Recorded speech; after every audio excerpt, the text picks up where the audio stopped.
Well, good afternoon. Happy Monday. This is Mondays with Michael live here on Facebook. It's Monday after Thanksgiving. It's also Cyber Monday for those of you who like shopping online. This is the day where all the deals came out. I think I've gotten 50 emails so far between yesterday and today to check out somebody's Cyber Monday shopping deals. So if you're out there shopping around, go ahead and do that. Um, it's a good day to do that. It's good to support the local charities in your community. So for those of you interested in a local charity, you can always check out Fight Me Cancer, our family foundation. So please continue to give generously. So today's session is called Making Training More Successful, Stories from the Road. For those of you who know me, who follow me on Facebook or Twitter or LinkedIn, know that part of the training services we provide are outside the Washington metropolitan area. So I try to do as much as I can here. A lot of what I do is out on the road. So I have been a bit of a road warrior the last few months. A lot of my friends who do what I do know exactly what I mean. It's on the plane, it's off the plane, it's through TSA, it's all that kind of stuff, getting to the hotel, making sure you're mentally prepared to deliver training, making sure that the client's all prepared to do training. There's a lot of work to do to make sure that your training is successful, whether it's on the road or in your company. So I got some tips I'm going to share with you today on how to make training a bit more successful for you, for trainers, how to make it more interactive, how to make sure that your goals are being met with your training. So I'm just going to kind of go through a bit of a checklist. I'll go through some of the things I do, some of the things we recommend our clients to do to make sure their training is successful.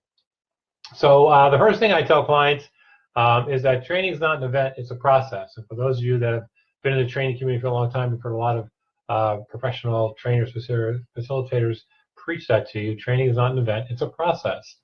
It's a way to transfer knowledge from the trainer instructor, the content, if you will, to the participant in a way that they learn the content and practice the content and apply that content into the workplace. So it's not just a go in, train, and leave. There's a process to make your training successful. And what does that process like? So for us, that process begins with talking to the people, the leaders who are engaging us in the training class or the training program.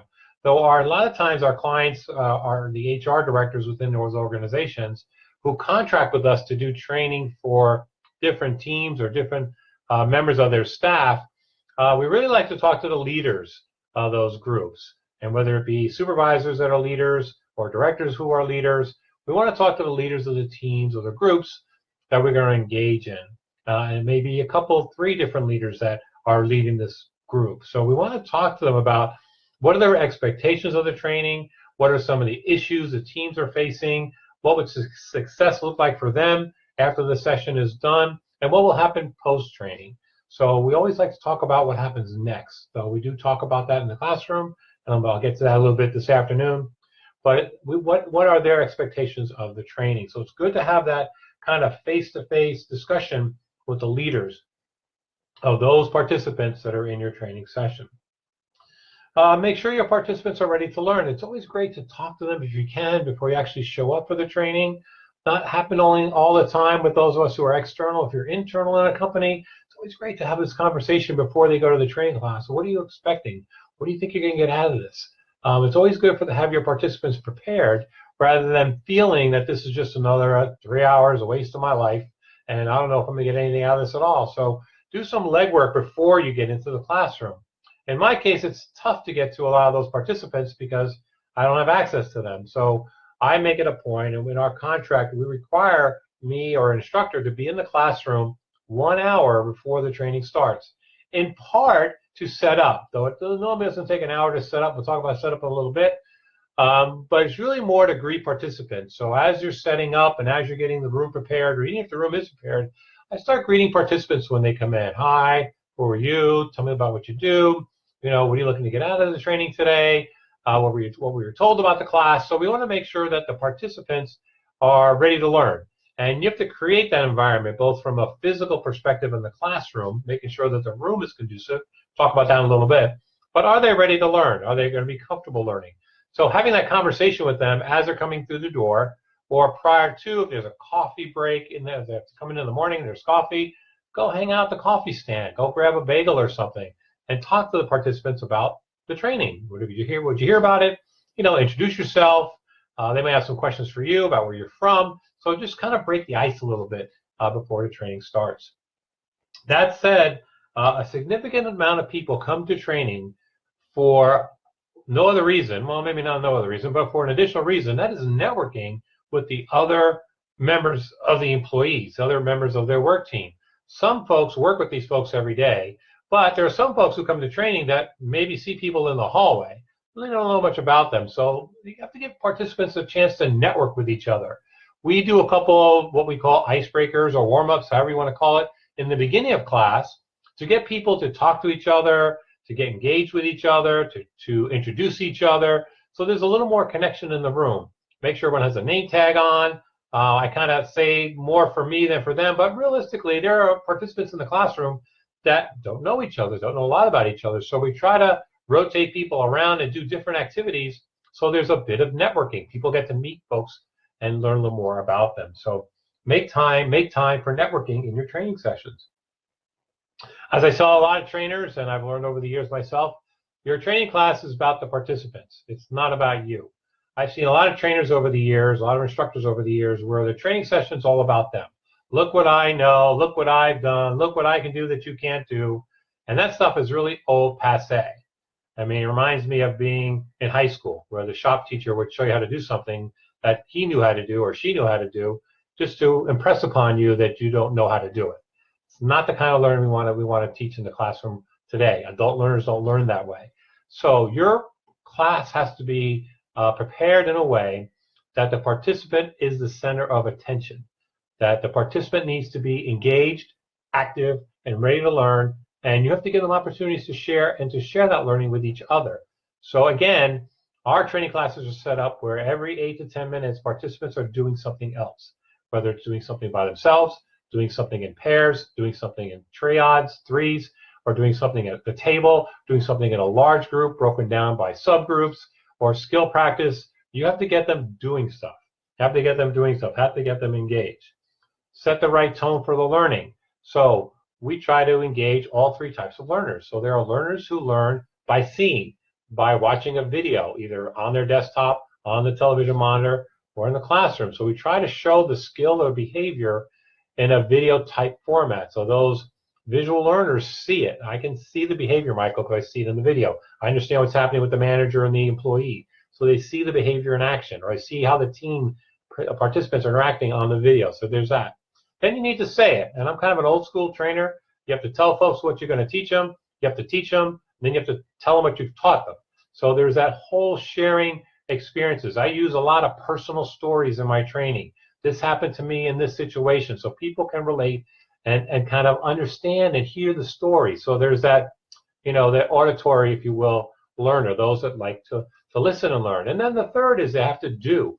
There are learners that like to do, and whether it's a technology type training or interpersonal type training, people need to do. So we put them in those skill practice situations, demonstrations, team situations, where they actually have to demonstrate the behavior. So we try to cover all three types of learners. We talked about the room comfort in itself. The environment needs to be comfortable for people to learn in. And in our type of learning, they need to be able to get up and walk around. I did a training class 2 weeks ago in Florida. For those who are following me on Facebook, I did a training class in Florida not too long ago. With that particular client, it took us 3 different locations to find the right location for the training. The first 2 that they reached out to me to work with the property on to make sure the room is set up correctly were just too small. And though I was very apologetic to the client, I said, for this really to be successful, that room needs to be bigger. And they finally found a room that was big enough. It was set up in round tables. We had the right technology. We had plenty of flip charts. People could get up and walk around. It had coffee and coffee breaks and all that kind of stuff.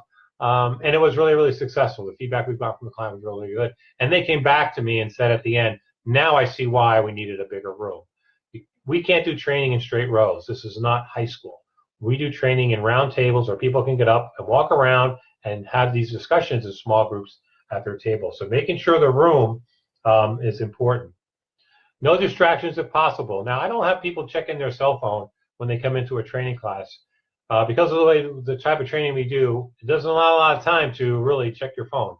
That said, we do give people a break, and we do tell them in the beginning of the training at about halfway, you're going to get a 15 or 20-minute break to check in the phone, check email, and kind of stay connected to the workplace. Let them know in the beginning so they don't have to check their phone along the way.